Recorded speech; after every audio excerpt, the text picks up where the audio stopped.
So far, the season has seen plenty of ups and downs.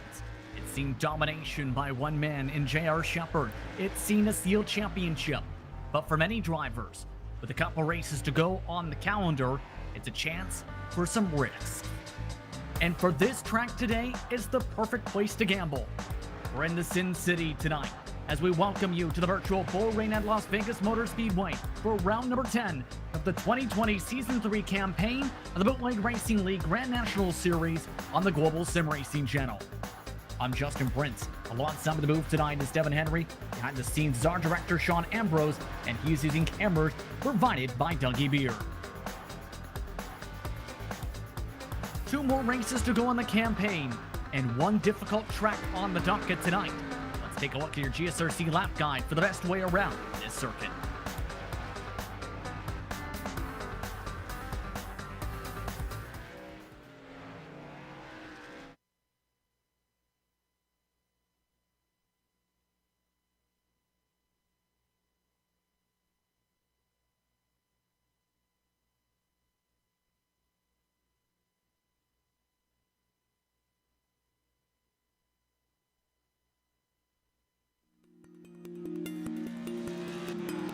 Welcome to the Bullring at Las Vegas. The Bullring at Las Vegas is a jewel of short track racing out in the middle of the desert. This little circuit is located a stone's throw away from the mile-and-a-half tri-oval that is the Las Vegas Motor Speedway. The Bullring is the asphalt oval that's short on distance but long on action with that short track competition. Very little banking is there to help the drivers get around. 9 degrees of banking in the corner with 4 to 7 degrees awaiting on the straights. The apron can be very inviting as a spot to run to, but there are some rumble strips down there that are designed to prevent drivers from getting that low. The Bullring's fast pace really makes you focus as a driver. The straights are just long enough to give you time to take a breath and get yourself set up for corner entry. Best way to get around here is just kind of fall into a rhythm, like a good old-fashioned rocking chair. Steady hands connected with steady feet operating the gas and the brake pedal is the way to find victory lane out here in the Bullring. This has been our guide to the Bullring at Las Vegas. Enjoy the short track show.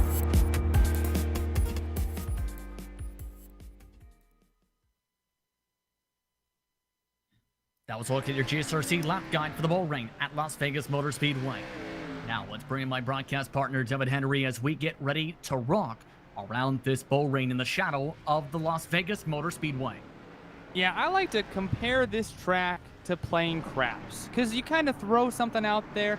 You know, it's always a gamble when you roll the dice, right? And on this 3/8 mile track, it's so difficult to hit your corner correctly every single time. Well, just how tight of a corner it is here at the Las Vegas Bullring. Sometimes you get lucky, sometimes you get that hard number, you get that parlay, and man, it's like you gain time on the entire field. Other times though, you hit that 7, just a small miscalculation, the wrong flick of the wrist will just be enough to go and completely almost take you out of the top 10, almost more like a D-shaped oval, if you will, here. That back straightaway, not really all that straight. And then, of course, 8 degrees of bankings in the corners. Fairly flat, fairly difficult, and a lot of fun to watch up here in the virtual booth. Yes, indeed, this racing facility actually was called the Speedrome when it opened in 1985, before being a part of the Las Vegas Motor Speedway's complex as the refurbishment in 2000. Should put on a good show today. But I'd like to take the time to remind you of our presenting sponsor for this series, the Cruise Shop. They're a team of highly excellent, experienced travel agents that have a huge passion for travel. The Cruise Shop specializes in cruises, all-inclusive resorts, escorted tours, Disney, family travel, groups, honeymoons, and weddings. They would love the opportunity to help you plan your next dream vacation. Call them today at 260-755-6125. Let's take this time to call up your starting standings. Entering today, after 9 races, a championship has been clinched. When you include the 2 drop weeks in this series, J.R. Shepherd has clinched the championship. No driver can score more than 40 points on the campaign in a single event. Donnie Moore, though, still trying to clinch second. Justin Morton with a chance to move up, depending on how the drops lay after the final race of the season. Joseph Zagawa, Bobby Rafferty round out your top 5. Should take a note, though, Rafferty had a 5-point penalty after last round's event. After an incident, he'll start at the end of the longest line tonight. We'll talk about that more in a little bit. But let's take this time to talk about your race details for the pre-ultimate race of the campaign, Devin. The season is coming to a close. If you want to make up room in the point standing, tonight is the night before we go to South Boston, a just completely gamble of a track as well, although on the other side of the country. But this is round 10 of 11 for the Bootleg Racing League Grand National Series. 100 laps here at the Bullring, and no tire changes are allowed. You got to make sure that that right front and those rear tires last you all 100 laps. You only get one fast repair, one redo to try to get it back, get it right. And our starting lineup tonight, the top 8 is inverted from the previous race that we had last week at Thompson, and everyone else behind there starts where they finished last week, or in the case of guys like Bobby Rafferty with a penalty, or guys who did not make the race last week, they will be at the very back of the field. Going to be interesting to see how this fares out, but the man that is standing by for a pre-race interview today is one looking to try and fight for as high as second in the point standings. Justin Morton now joins us here in the broadcast booth. Justin, first things first, how are you feeling about tonight? I'm feeling pretty good. Track feels pretty good right now, and yeah, should be a good one. We were talking about tonight's race. You said you have some great battles here at this certain facility with J.R. Shepherd. How do you feel tonight's race is going to fare, especially with some of the tension with the points? And, well, you're actually 17th out of 17 cars in practice. Yeah, the big thing in practice was I'm trying to get better at tire saving. That killed me last week, as you guys saw. Yeah, the tires just went off last week, so I've just been trying to practice that. But yeah, the racing, I'm just going to try to be patient through the entire way, just to try to save tires. What are some of the methods you try to work on for saving those said tires in this practice? Mainly backing up the turn, not getting on the brakes as hard, not turning the wheel as much, just trying not to scrub off that right front. That'll just kill this car. In your opinion, what's it going to take for you to win this race, to try and have a shot at battling for second in the points by the end of the season next week? I think it's going to take some luck to get a win here, especially starting far back. Hopefully, like a late race caution or something, I'm up near the front and I can take advantage of having good tires. That's my biggest thing. I'm trying to have good tires at the end of the race this week. Anyone you want to thank before we let you get back on the racetrack for the final 3 minutes of practice? Yeah, I'd like to thank my team, Total Downforce Racing, Black Box. Thank you guys for broadcasting. You guys do a great job. Cruise Shop sponsoring us. Special thanks to you, Justin. You tweet about our races during the race, and even our ones before that aren't broadcast. It's pretty cool to feel like we have a race reporter there at the track. Absolutely. Thank you very much for the time, Justin. Good luck tonight. Thank you. Justin Morton, TDR, ready to get back on the racetrack. Working a lot of tire saving, as he mentioned. Looking at J.R. Shepherd, he's your man at the top of the practice pylon with a 14.855. That is about a full 10th of a second quicker than Bobby Rafferty, Brian Dean, James Lowe, Austin Belke, your top 5 in practice. Let's take this chance to look at your conditions as it's just past 9 p.m. in sim time. It's a fairly cool track, in fact, tonight here, Devin. 71 degrees Fahrenheit, the track temp 68, the air temp, very little humidity here in the desert. And extremely different than when we've seen most tracks so far this season, where it would be extremely slick as this track moves into night. And now we move into the desert, and the track temperature actually won't play a huge role in making these drivers slip and slide. That's just going to come in the natural arc these drivers take, and also how greedy they are on exit trying to get it back on the throttle. So thankfully for these drivers, there will not be an issue with the very hot track tonight. Indeed, falling on board with Jason Menda. Keep in mind, live timing and scoring is available for tonight's action at GSRC.tv to keep up with your favorite teams and drivers across the racetrack tonight. We'll also take this time to ask, are you interested in advertising with GSRC? Our channel's 1 million monthly global impressions are a great way to get your branding seen by a diverse audience. Follow the link in the description to the YouTube version of this broadcast to learn more about the Global Sim Racing channel. And as Bobby Rafferty crashes down the back straightaway, Devin, what are some of the things drivers should keep an eye on for this track today to try and survive the Bullring? Well, it's tough to go side by side here. You run such a unique rhythm at this track where you're trying to hit that arc just right to get enough speed on corner exit. When you're side by side, that can be so detrimental to the car, both on the outside and the inside. If you just overshoot it and you're on the outside, you're losing multiple positions. If you undershoot it on the inside, you might try to get some of that back on corner exit and spin yourself out. So going side by side is a very given risk here that you have to take. But at the end of the day, that's how you pass people here. It has to be out-braking someone or out-throttling someone on exit. That's how you pass someone.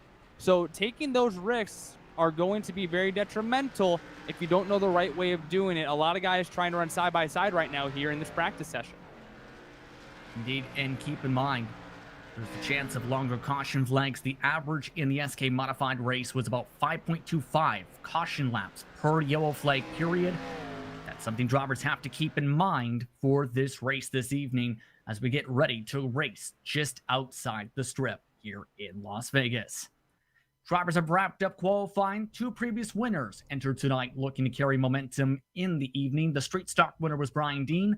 The SK modified winner was J.R. Shepard. But those drivers get ready to stack up for today's starting grid. It just so happens to be your street stock winner who will start this race from the pole tonight. And the throwback to Ward Burden in Bill Davis Racing. Ruben Altis starts in second with Jason Mendy in third, Joe Sagawa in fourth. Steven Spies looks strong, especially in the midpoint of last week's race in fifth. He's alongside James Lowe with his best finish since the spring. Todd Liston starts alongside J.R. Shepard in seventh and eighth, with Lowell Jewell and Bruce Pearson the first drivers outside the inversion spots, Devin. Jeffrey Harden will start in 11th. Bobby Rafferty will grid 12th, but has an EOL. He will head to the back of the field. Austin Belkey starts off in 13th. Justin Morton in 14th. Inside of row number 8 will be Kurt Smith in 15th. Donnie Moore outside of him in 16th.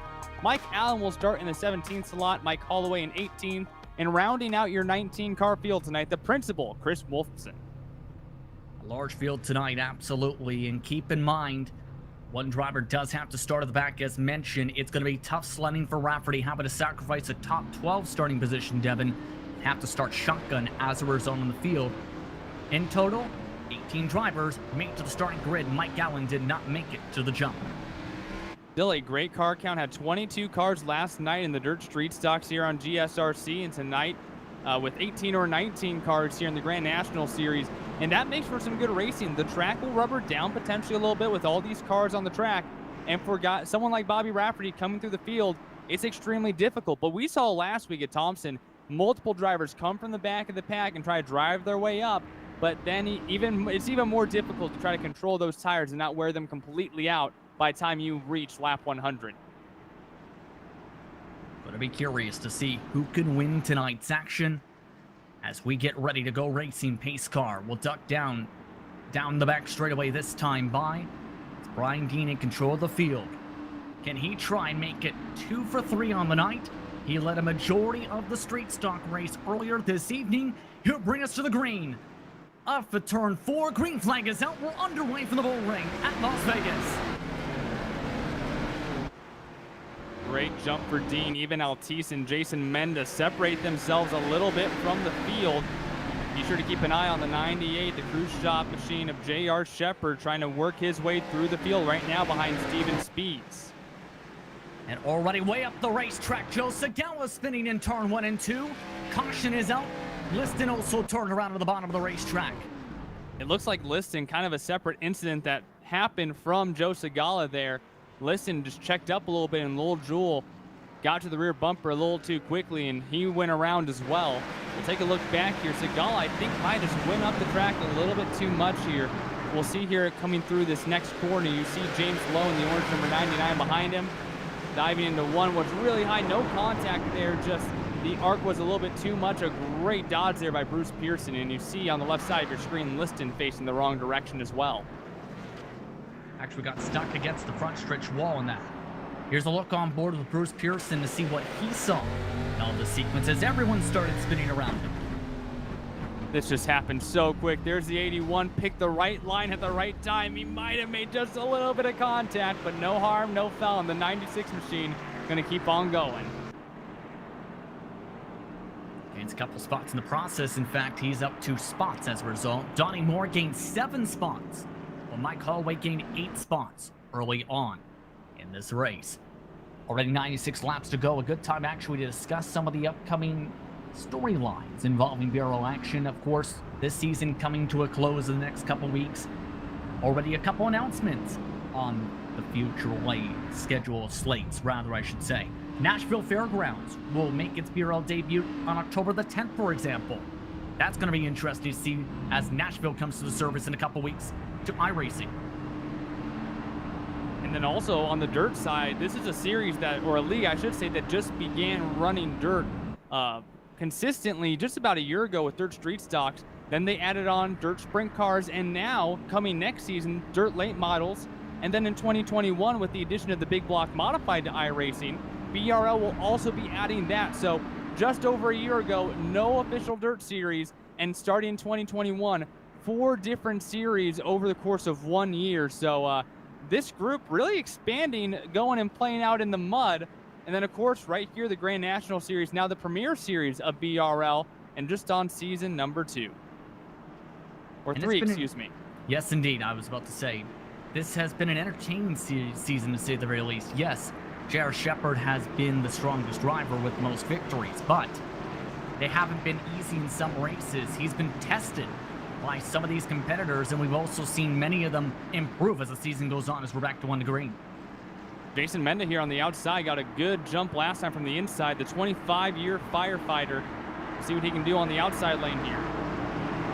Pace car is off. Once again, Dean in control of the field after a first caution of the night. Mike Allen has made his way onto the track. He's multiple laps down as the green flag waves. We're back and away, 93 laps to go. Menda already to the bottom side, first side by side. Altis fighting with Speeds as J.R. Shepard follows suit for P4. Speeds just cannot do anything on the high side. Now under attack, some accordion effect on the inside, and around goes Steven Speeds. An accordion effect on the inside lane. I don't know if that affected the 55 or not there, but it looks like just a bunch of drivers gained together. And it looks like a couple cars gave him some help. Lowe got sheltered behind. Bopped into Shepard as well. Pearson gave a shot. Morton and as well Wolfson with contact in this incident. And this track is just so thin. It takes so little to get involved in an accident. We will ride along here with Chris Wolfson, the principal.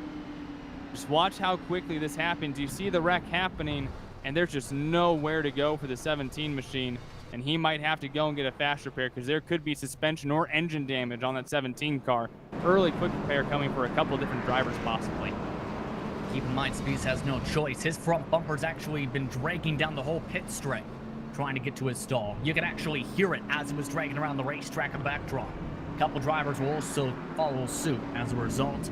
That's Hardin and Wolfson both having to duck down with the significant damage. And keep in mind, that was something that was more so seen when it was experimented on with the Cup cars, actually at Michigan back in June, where you dig that front bumper against the racetrack, you're not going anywhere. Yeah, that's going to be a little bit of drag. I know that you don't need aerodynamics on a short track all the time, but that's a little bit too much physical drag, if you will. Although it's a beautiful damage model that iRacing has set up, though extremely inconvenient at times.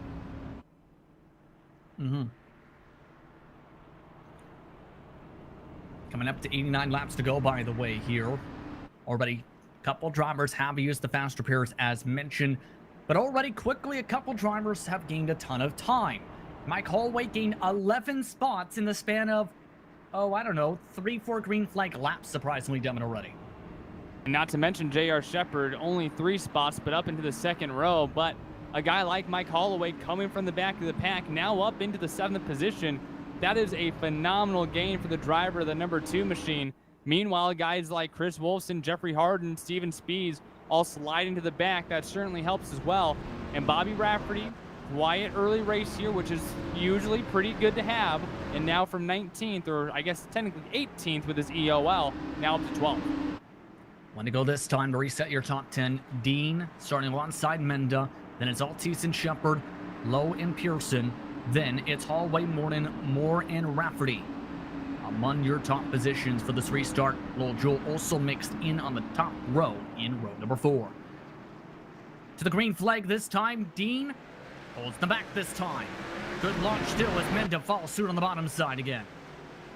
Menda's been doing extremely well on every start, including the initial start, to maintain that second spot. J.R. Shepard still stuck on the outside, breaks a little bit earlier to get down to the inside lane, and now Menda trapped on the outside, and trying to get around him is Ruben Altis. Altis has been really good on the short runs in recent weeks. Still trying to shuffle on. He's taken the Monster Energy tonight. Just able to wheel it on down, getting clear. Here comes Shepard now trying to follow through to take away P3. And a tough spot for Menda, because once he lets one driver by, you'll have Shepard go by, Holloway will likely be joining in, and even Donnie Moore isn't too far behind. You have to fight these guys off and try to squeeze into a slot if you can here. Now side by side with J.R. Shepard down the front straight. Next hole maybe in front of Holloway, and it closes quickly as he goes up the racetrack. Shepard now up to third spot. Holloway already fighting for fourth. Donnie Moore also up 10 positions now, looking to take away the top 5 quickly. Nearly make contact down the front stretch of the flag stand. Still able to get to the inside of Menda, just absolutely getting railroaded down the inside. On board here with Donnie Moore, now setting his sights on Mike Holloway, clear the number 45 car, and now that 26 machine finds himself in the top 5. What a drive so far, to say the very least, for the car in front at 14 spots, but one of our drivers who had to serve an ELL in this race, Bobby Rafferty, he's already up to 8th spot. And remember, he was in a good position trying to take a top 4 spot into the finale. Now has to work for it because that 5-point penalty we talked about at the top of the show. And along with this, we always talk about tires being an issue at the end of a race, especially when you have to come from the back. But with those caution laps and a few good breaks, really, I don't think that Rafferty's had to use much more tire than everyone else and is already looking to move into 7th place. Menda there, unfortunately, who restarted 2nd, currently right now in 7th with the 7 car trying to take it away. Trying to build up a run, yes indeed, to the left side as Menda closes off the door. Just right next to those rumble strips a little bit there. Also Todd Liston gaining a spot back on Bruce Pearson in the backdrop. Looking like Rafferty just a little bit quicker. By the way, your race leader is up in front by 2 seconds and has been a 1/10 of a second quicker than the whole field during this green flag run so far as Rafferty gets the run to the bottom side. Side by side into 3 and 4, got a great run off of turn number 2, uses that momentum even through the inside, takes the spot away, now trying to clear around turns 1 and 2, does so, and Bobby Rafferty moves into 7th. And a look easy there as Menda now still tries to cool down the tires, and that's one thing people seem to forget at times is you overheat those tires, you're likely going backwards, and we've already seen some of the effects as well on the top line. The hotter the tires, the more the wear and the tighter it can be in turn. Up to P2 now. Looks like J.R. Shepard to the inside of Ruben Altis. Side by side here going into turn number 1. Shepard just got a nose on the quarter panel. Now has a run on the corner. Takes away 2nd, the 98 car into P2. And that was the cork in the bottle, so to speak. Holding drivers up by about 2 seconds. Now it's the true test. Can Shepard reel in Dean? He was already nearly a full 10th quicker last time by, and he's already pulled 2 car lengths down the back. I'm a little worried about Brian Dean, actually, because I don't think Shepard needs to reel him in. We have seen the past, say, 3 weeks in a row where the leader gets out to a really great start, runs away from the field, but uses up so much more tire because he's got such a blistering pace, and it hurts them in the long run, and they finish outside the top 10. I am a little concerned how far out Brian Dean is on the track and how much tire he's probably using right now. That's why I said it was a true test to see can Dean keep up this pace, especially. Look at the times here. Keep in mind, as soon as Shepard got him by, it was around lap 27-ish. He's already been clipping into said time since making the move little bit by bit. And Shepard, we've talked about it many times, is the king of the series in tire saving. And somehow he's still the king of speed. I don't know how that works. It's some sort of magician act, I think. Riding on board here with J.R. Shepard. All you need is just to see the car outside the front windshield. That's all he needs right now to throw that reel out, hook onto him, and start reeling him in. He's really not gaining a ton of time right now, but again, I don't think he needs to. Dean, I think, might be running off that right front tire really quick. Now, he lost an hour about full 10th or so last time by, in fact. By the way, the amount of fall so far, 3 to 5 tenths, depending on where you are in the field. And if this run continues, we may see a decent amount of lap traffic. They're slowly reeling in the back end of the lead lap cars. Currently, on the end of the tail end of the lead lap amongst them. Wolfson, Harden, and several others, they're reeling in it very quickly. Well, this landscape foreman of Brian Dean, not just an issue of tires and J.R. Shepherd already clicking off half a second since Shepherd has moved into the second spot, but beginning to catch up to Jeffrey Harden in the back of this field. If Shepherd doesn't catch him before, then Dean is going to have quite an issue trying to get around cars, trying to fight for position. One of the longest green flag runs, by the way, of the evening so far. The modified race had 4 caution flags, 21 caution laps. Straight stock race had more cautions than that, ran nearly half the race under yellow flag conditions in the late evening skies. But still, Ruben Altis doing a good job keeping up the pace, so is Holloway here in this race as well. Just still within range, but the question is going to be, again, how will they fall off? Because it seems every time they start gaining time back, Shepherd pulls back away. Yeah, how are you using your tires right now? You do not want to abuse that right front. That will get you into trouble late in this race. Remember, guys, no tire changes at all. Gonna ride on board here with Holloway and kind of listen to his inputs here. To save the right front, you want to be a little bit slower on entry, lift earlier, and roll through the corner and get back on the gas late. The issue, though, that's not how you catch guys. So if you want to make passes, not the easiest way to do it. And behind him, he's going to start getting pressure. Bobby Rafferty has just moved his way into the top 5.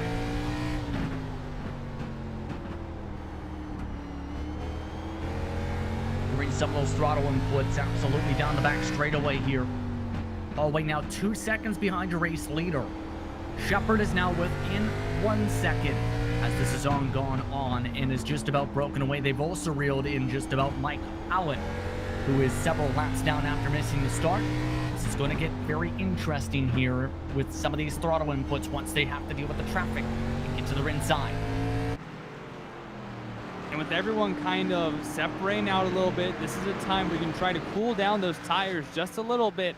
The only exception is that 23 car of Brian Dean. J.R. Shepherd already pulling up to the rear bumper. Might catch the 23 and have to pass him right around the time they catch that lap traffic. Right now, it's only a half-second gap, and Shepherd is very obviously lower in the corner than Dean. Yes, indeed. And you mentioned the right front. Starting to really push up, having to back up the corners. Nearly pushed up towards the wall, misses the bottom this time in 1 and 2. Here comes Shepherd for the race lead. J.R. Shepherd in the crew shop machine makes it look easy. He takes the race lead, coming to 57 to go. Now this is where the rest of the field is not very happy. Now they have to find a way to catch up to your leader, J.R. Shepherd. And if you're Brian Dean, you can't fight too hard trying to keep up with the 98 car. That's only going to hurt your tires more as the 98 looks to go inside of some lap traffic. That pins Mike Allen now 2 laps down. He needed another quick yellow to get on the lead lap to be in contention for position battles. Now letting the leaders go, and this could hold up a couple drivers too, because you don't want to get to a lap car on corner exit. If you do, you have to take the line lower and back off the gas, and that can lose you time. In fact, it lost Altis a little bit of time down the back.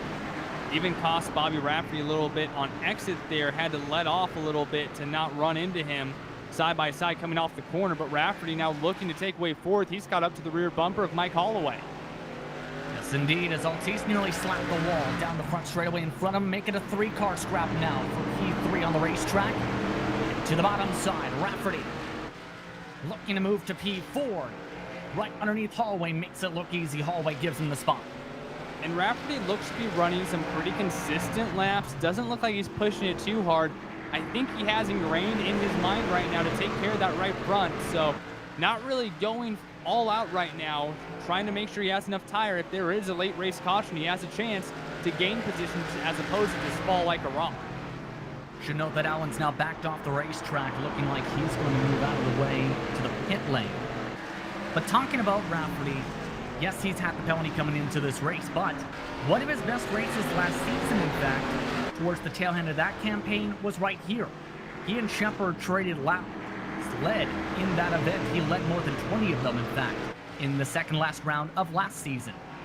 And even then, it was a race where Rafferty had to come from the back of the pack. He started second to last in that race and worked his way up to second.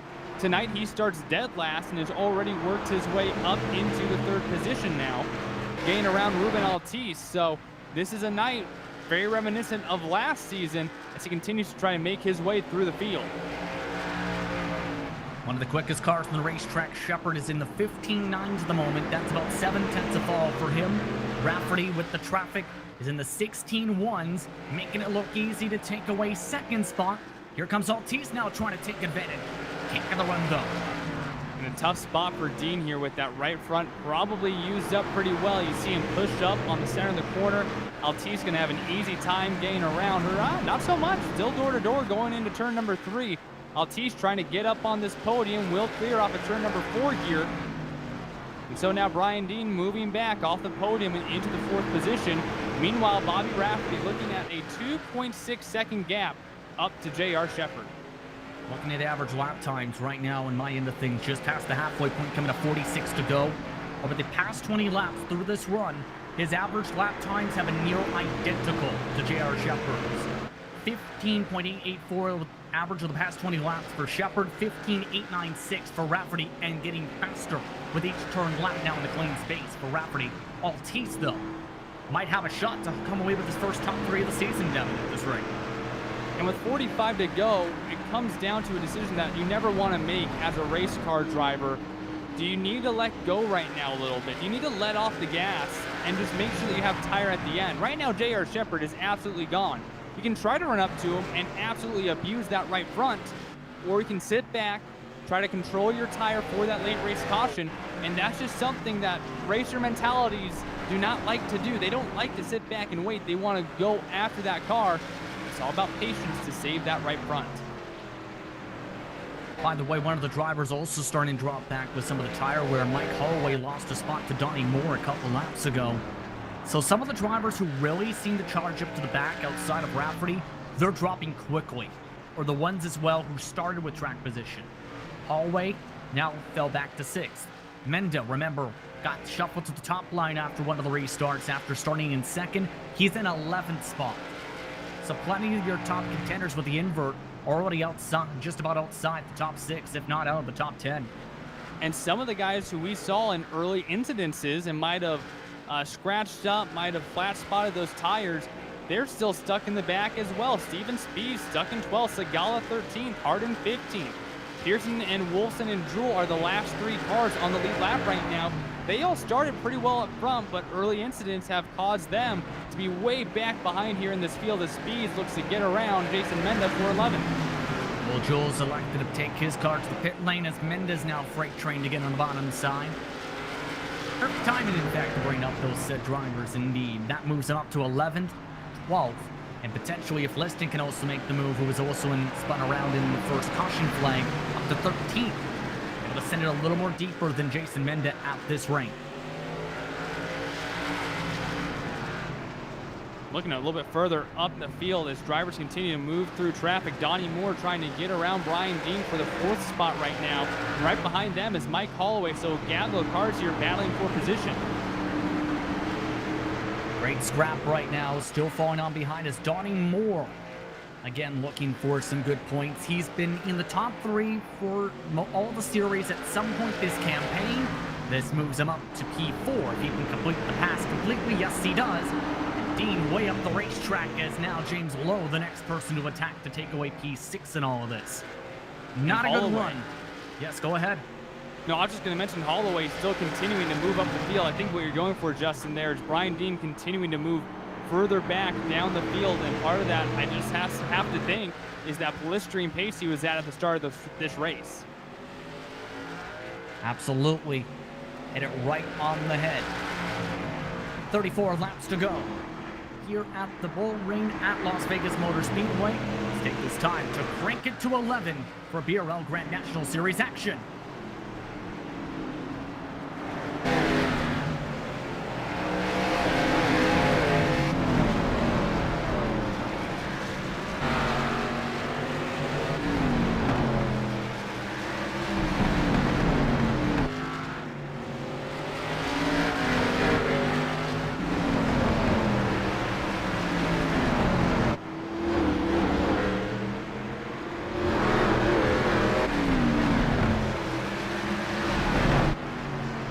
Some beautiful sounds as we were talking about your race leader, J.R. Shepard.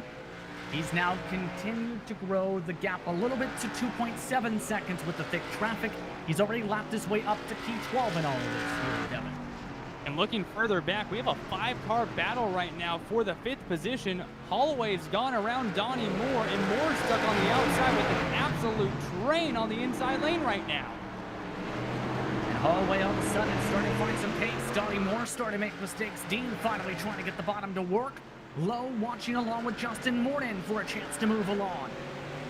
Looking like Dean's finally found some stability, now back on that bottom side. Just can't get the same mark as the RZS in the bottom, but he does have the preferred lane. And Lowe not willing to try and dare make it 3 wide here with 28 to go.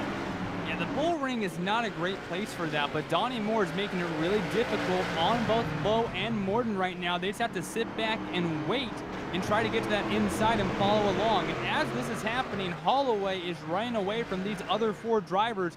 You hate to see drivers get away from you because it's so difficult to make up that room this late in the race. Absolutely. They're also reaching lap traffic, who's scrapping for positions as near contact with the back end of Moore. That single file in this group just at the right time because there was a battle for last on track between Wolfson and Pearson. That's now dissipated, and now they can get by that traffic quickly without them having to try and find a way to sort single file. Jason Menda has also just ducked his way to the pit lane. You see him now just at the bottom of the racetrack. He's now the 3rd driver to duck to the pit lane in this race. Donnie Moore, interestingly enough, losing 2 spots there. He was the leader of this train here, and now Holloway took the spot away from him. Dean, who maybe has saved enough tire after that blistering pace to kind of keep up the tempo with these other drivers, looking to have a little bit of damage control, hold on to that 5th spot. But right now with Donnie Moore, James Lowe, and Justin Morton right on the rear bumper, this will be very difficult as it looks like Moore ready to make that move again here on Dean. See that now on the right side of your screen. Lowe looking for his opportunity. Been licking his chops, it seems, for at least 10-15 laps. Dean again forced up to the top right as they reach lap traffic. Moore finally able to get the pass back. And Wolfson trying to stay out of the way. Dean forced to back off the gas as Lowe now dives to the bottom side. And Justin Morton will follow behind. He's been very quiet tonight and now has to patiently wait as Dean stuck on that outside, pushes on exit. Lowe clears for that position, and now Morton looking to take away that spot as well from Dean and move into 7th. The right train continues again, just when Dean looked like he was able to get his rhythm. This is the rhythm right on back, and the right front tire gets a little more wear to it as they reach single file. This is the right moment for traffic coming to 20 laps to go. These drivers, by the way, they're about 12 seconds behind your race leader in Shepard. Lowe running a good pace right now. Might have had a chance to get to that left rear quarter panel of Donnie Moore. Lowe had a great finish last week at Thompson, now looking to capitalize on that and try to get at least in the top 5 here tonight at the Bullring. And we talked about it a lot during that race, in fact, Devin, where it was almost a nightmare season so far, entering the past couple weeks, where he's had several DNFs, several finishes where he could have been in the top 3 conversation. Didn't have a top 3 interview, or finish rather, from the springtime all the way up to last race at Thompson. Contractor out of Virginia, one of just 4 drivers to win in this series. It is a very prominent group of 4 drivers, but this season, like you mentioned, just been extremely tough and might be breaking through here at the right time at the end of the season and has a chance to carry that momentum into season 4 come just a few weeks from now. Lowe trying to dive to the bottom side for more points on Donnie Moore. Morton looking to still follow on suit. The orange and black 99. Able to dive his way up the bottom side. Really taking away the spot. By the way, you've seen Dean shoot up the track. That allowed Austin Belkin make the move as they're side by side. Still with Moore having problems as Lowe moves on by said problems. So does Morton. That's a little bit freaky if you're Justin Moore when that car disappears and you're not quite sure when they're just going to hop back on track. Sometimes that is a scary thought. The 9 car on the inside has that 6th position, looking to clear Donnie Moore as James Lowe starting to make a little bit of a gap here with that 5th position. Yes, indeed he is right now. Moore losing more time, mind you, as Lowe has to gain about 1.1 seconds to get to Holloway as Holloway missed the bottom of the racetrack. Holloway like missed the that. corner. Yeah, just like that. It's now under 6/10 nearly. Getting tighter and tighter. Holloway, that car might have taken a drastic change to the tight side on entry. He has not hit the bottom. This is the first time in about 3 corners that car has even gone close to that grip strip. And James Lowe right now has his lips just absolutely savory, trying to find that 4th spot now. A chance again for a great finish here if he can catch up to him, coming to 10 laps to go this time by. Keep in mind, there is a chance that Shepard may be able to reel these cars in and pin them 1 lap down to the checkered flag, because Shepard has continuously been the fastest car on the racetrack. In the 16.2s, he is one of the quickest drivers on average in the past 10 laps. He's already nearly lapped his way up to the top 10, in fact.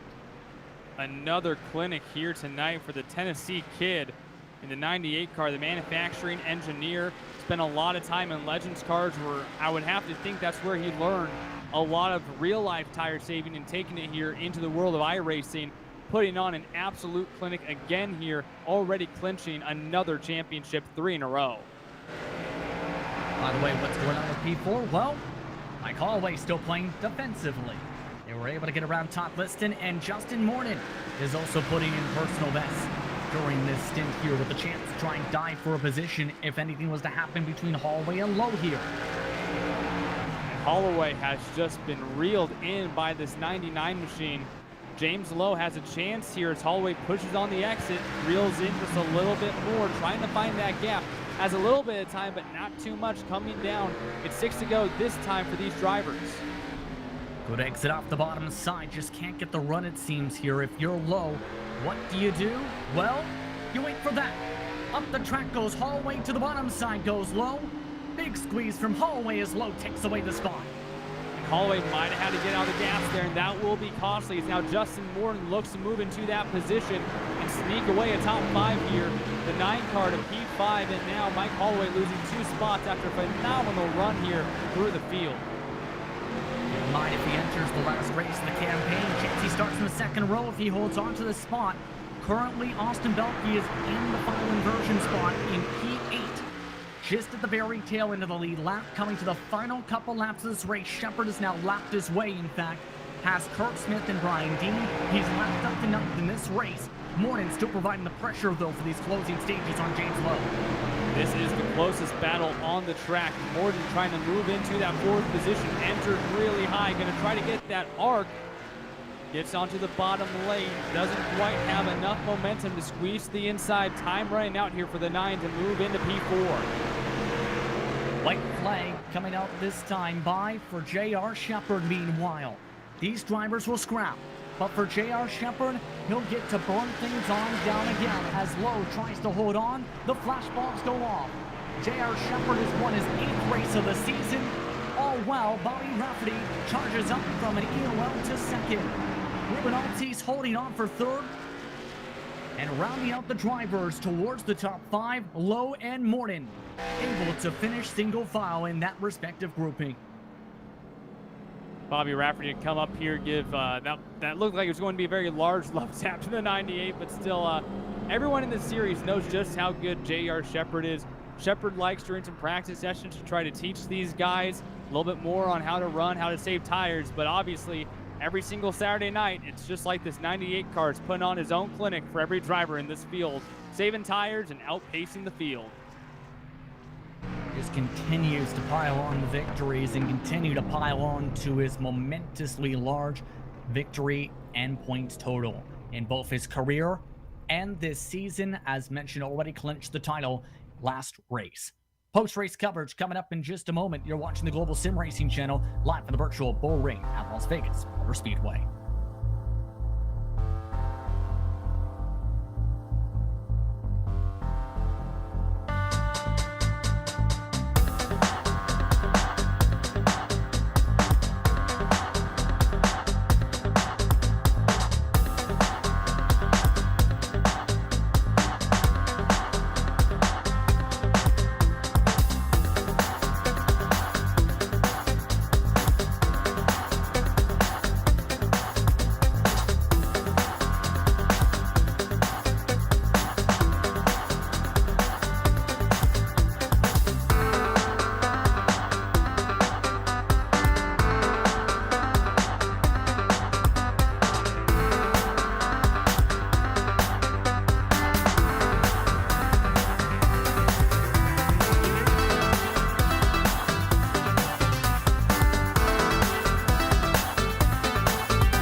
Welcome back to the Global Sim Racing channel's coverage of the Bootleg Racing League and its Grand National Series.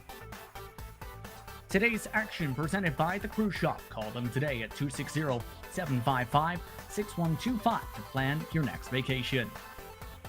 With that, let's take a look at your unofficial race results as J.R. Shepard came away with yet another victory on the campaign. He wins by more than 2 seconds over Bobby Rafferty. Bobby Rafferty with the drive of the day as well, starting shotgun on the field after an EOL penalty from the race at Thompson. Ruben Altis rounds out your top 3 with James Lowe and Justin Morton finishing inside the top 5. Mike Holloway was one of his best performances on the season, went from 18th to 6th, with Austin Belke in 7th. Donnie Moore was the last car in the lead lap and just so happens to be the last car in one of the inversion spots, likely be starting on the pole for the season finale. Brian Dean, the first car out of those inversion positions in 9th. Kurt Smith rounded out your top 10 one lap down. Joe Segala brings it home in 11th. Steven Spies has to settle for 12th. Jeffrey Harden ends the day in 13th. 14th went to Todd Liston. Bruce Pearson ends the night in 15th. Chris Wilson in 16th. Jason Menda, Lowell Jewell, and Mike Allen round out your 19-car field here at the Las Vegas Bullring. Lots of starters tonight, but in the end, just 8 finish on the lead lap, and yet another victory for the man in the Cruise Shop machine. J.R. Shepard now joins us from Victory Lane. Another dominating performance tonight, J.R. How did you do it? Oh, I love this track. It's very technical, very line specific, and it's very easy to overdrive, but it just seems to kind of fit my rhythm in the car, especially this ARCA car. So just a really good night, and I knew from the very beginning that the pace was going to be slow after about 10 laps. So right from the very beginning, I was just running to a lap time. I wasn't trying to keep up with anybody. I knew at the very end of the race, we got a long run, that the front tires were going to be gone. So very important to not take care of them. Just curious, were they gone for you, or were you able to save them enough to just get enough grip in that race car to just continue to keep that time buffer? I still had pretty good grip until the last 30 laps, and the front tires really started to slide getting into the corner, and it was hard to keep it down on the apex. I really had to back the corner up quite a bit, and I cranked all the rear brake in it that I could to try to free the car up getting in. So yeah, even taking care of them, it wasn't great at the end. One final race on the campaign before you get that celebratory virtual trophy for the championship. You go to Sobo next. Your thoughts on South Boston? I like the track. Very difficult to race there, especially in these ARCA cars. So typically the bottom's where you want to be, the first 10, maybe 15 laps, and then after that you got to be up top. So it's going to be really hard to pass. I think restarts are going to be really important. So if you get on the outside on a restart, you've got a shot to make up some positions there. So maybe positioning yourself during the race could be important just for that reason. Indeed. Who do you want to thank for your race tonight? Yeah, just again, a big shout out to the Bootleg Racing League for everything they do for us and putting this on each and every week, and of course the Cruise Shop for being on board and for supporting this series for as long as they have. So really appreciate that, and also want to give a small shout out to Jim Beaver Esports for working with me a little bit. It's helped me figure out a few things and learn some stuff that I might have been doing a little bit wrong. So appreciate everything that they do. Now that has me intrigued to ask about that towards the final race of the campaign. Definitely going to follow up on that here. Thank you very much for the time. Yep, appreciate you guys. J.R. Shepard coming away with yet another victory on the season. Standing by just so happens to be a Jim Beaver Esports driver, Bobby Rafferty, in second with Devin Henry. And Bobby Rafferty coming from the tail of the field to bring it home, runner-up in P2. Bobby, take me through, coming through the entire field there and still having a pretty good pace. How did you manage to do that? Honestly, I really don't think I had too good of a pace. We were able to keep even with JR, but coming up through the field like that, it's very, very difficult to save your tires, especially on a track like this, where if you're going to make a pass, it's got to be on the bottom, and you got to have that wheel cranked hard left and on the throttle. So I abused the right sides a little bit more than I wanted to, but it was a lot of fun coming from the back up to second. I mean, that's just about as good as a win for me. Well, the pace, in my opinion, it was pretty good because you were 8 seconds in front of the car behind you. Yeah, not able to catch up to J.R. Shepherd. But how did the tires treat you? We saw a lot of guys end up pushing towards the end of the race in the center of the corners. How did you make sure that that right front stayed in line and you were able to have enough tire in it to not lose that time at the end of the race?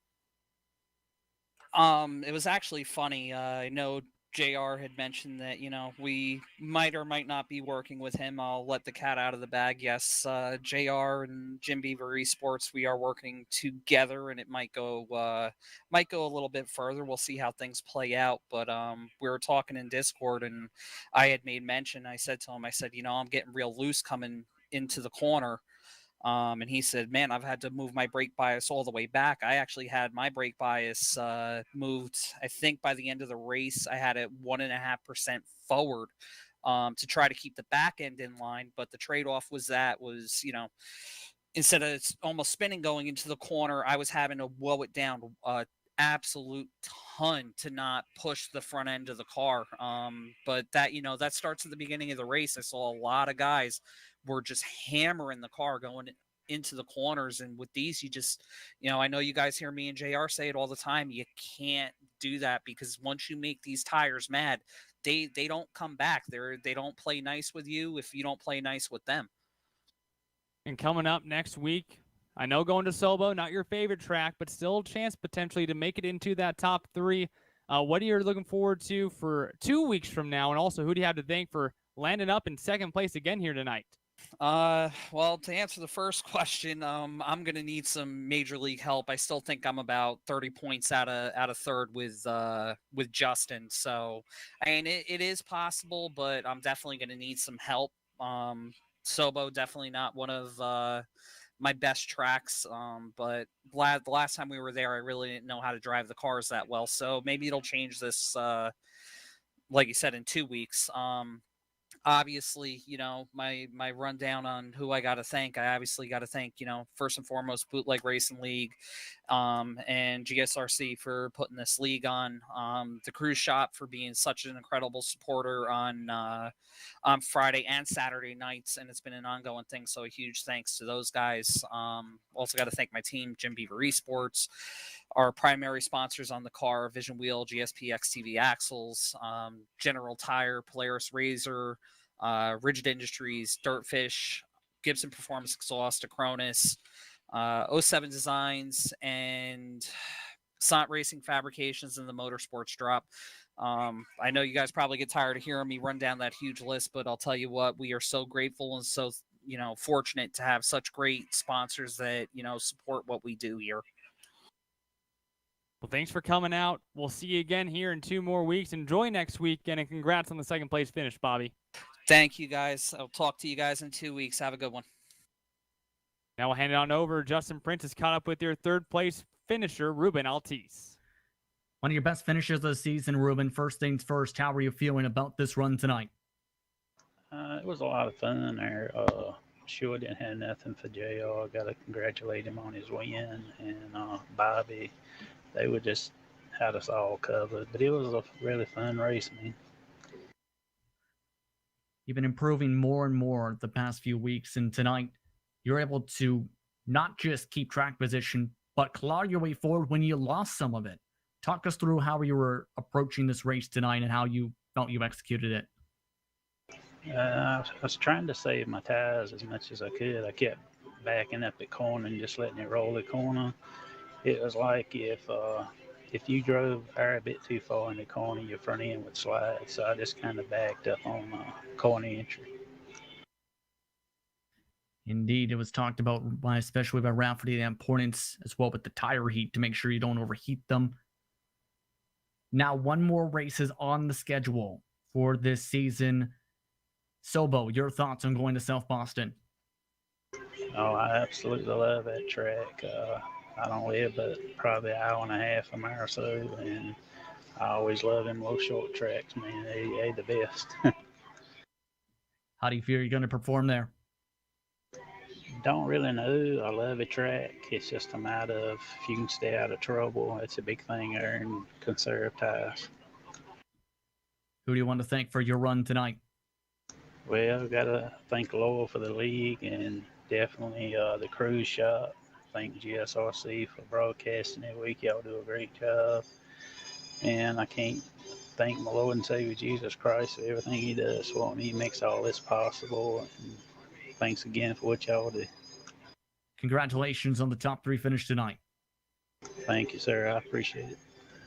Ruben Altis with one of his best runs of the season, finishing in P3 tonight.